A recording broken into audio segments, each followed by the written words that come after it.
Hello, everyone. My name is Monica Gleberman, and you're listening to Silence on Set podcast. I'm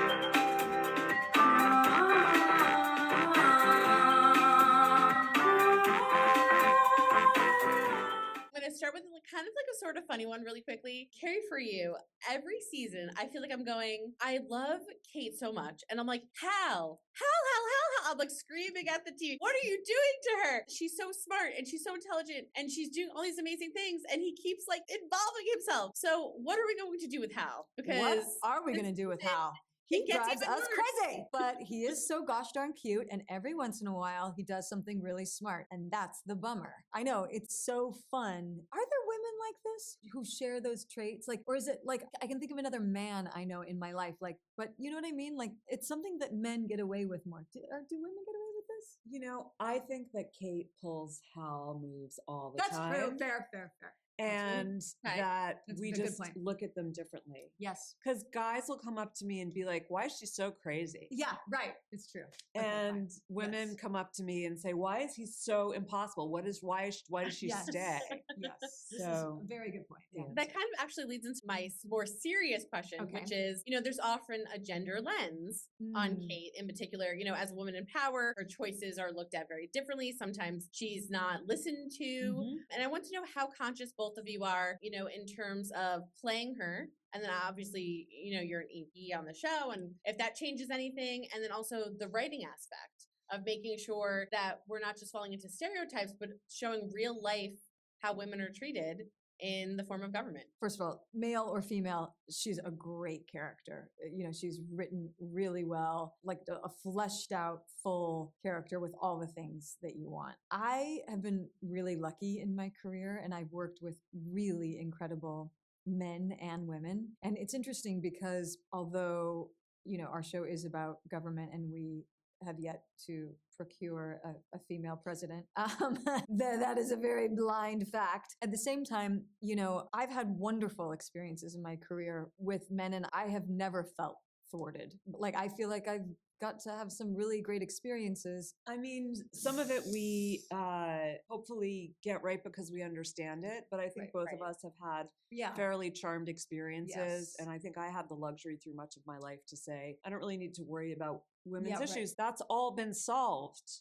It's done. It's been taken care of by a generation before me. And it turns out that that's not exactly the case. And that, you stay in the business long enough and you do experience pretty much every flavor of that dynamic. And some of it is about wanting to portray, honestly, a woman in a situation like this. But my favorite parts of the show are when it's just a bunch of women together and you don't have to be like, well, how is the woman handling this situation? It's like, how's Kate handling it with Billy, who's a real hard ass, and then with Grace, who doesn't really like Billy, but, getting all of them together, and Idra, who doesn't trust Kate, and Kate, who doesn't trust anybody. So that's when it's most satisfying, is when you can turn it into a bunch of people who you're looking at as individuals, as opposed to what is the woman character doing? Right. I wanted to ask just finally, this season starts off just like all the others with a bang and takes off running. So what can fans expect this season?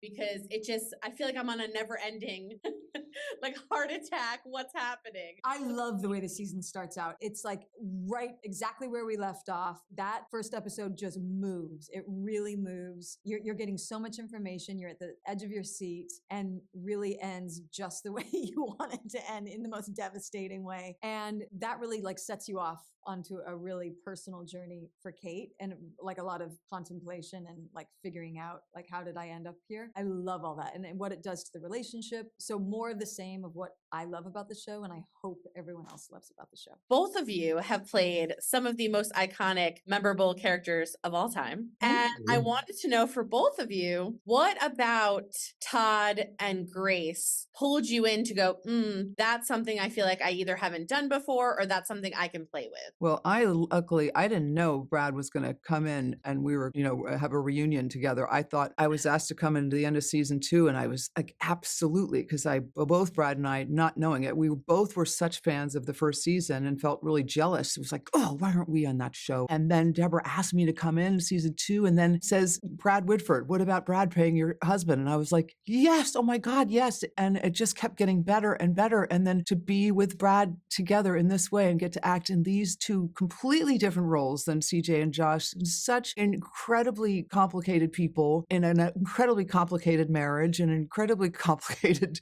positions in the world, on the world stage, is just unbelievable. It's so much fun to play. And Deborah Kahn's writing and getting to act with Keri, who we both admire so much, and Rufus and Alian and Otto Asando, the whole entire cast is brilliant. And I can't say enough about how lucky we both are, and we feel lucky. Yeah, I was totally jealous of the show. Huge fan of Rufus and Keri, and, absolutely jealous of the writing. I mean, I knew Allison was on the show, and all I needed to know was that I was going to be in that world with Allison, with that writing. That's all I needed to know. And I think both Allison and I have gotten very lucky letting writers write and not knowing what's coming is really exciting as an actor. Can you both talk to me about, Grace and Todd and what we can expect this season? Because we're seeing them together. We're seeing the interesting relationship that they have.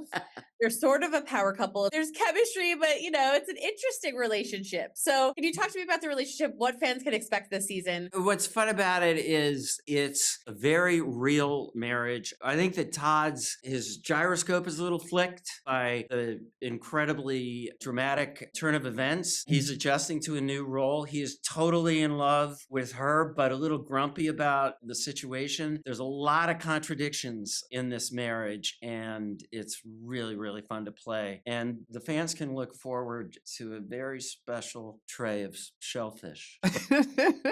Deborah does so brilliantly is write the cost of politics and the personal side. It makes for such great episodes and really funny. And, these people are incredibly flawed and ambitious and complicated people. And it's been a lot of fun to play. So just expect that, more laughter with the set against the geopolitical world. It's candy. It's the most entertaining show. Thank you for listening to Silence on Set podcast. My name is Monica Gleberman.